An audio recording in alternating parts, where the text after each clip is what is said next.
Morning mga fitness. So today is Sunday. So time check is 5:55 AM. So may meal plan. So meal plan breakfast. So meron akong 5 itlog. So kinain ko na yung dalawa. So bali 3 na lang. Tapos oatmeal. Yan.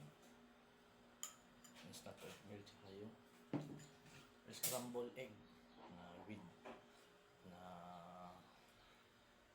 yung tocino na nilagyan ko sa. So itong dalawang to is source of protein. Yan. Tapos nilagyan ko siya ng yung yung tawag dyan, yung seasoning na. Tapos 3 mangga para sa fiber mga fitness. So yung yung sinasabi ni Omad Michael na 1 meal a day. So yung akin is yan 4 meal a day yan.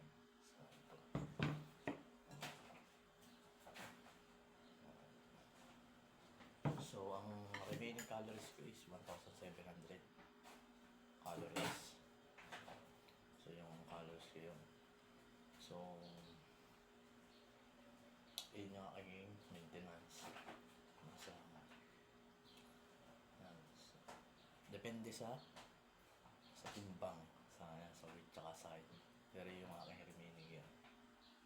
Tapos tinatrack ko siya sa may fitness pal kung ilang calories itong itlog sa itong aking kinakain na instant oatmeal tsaka yung mangga na mga fitness yung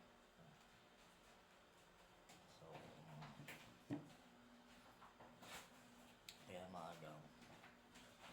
So mamaya alas 2 or pagka uwi ko ng trabaho, so buhat ako. So bubuhat ako na so kailangan ko rin mag-cardio mga fitness, cardio then abs.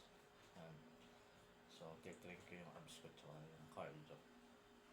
So papakita ko sa inyo yung mga workout sa abs tsaka sa cardio. So yun na mga fitness. So maraming salamat sa inyo and God bless. Thank you. So stay fit and healthy.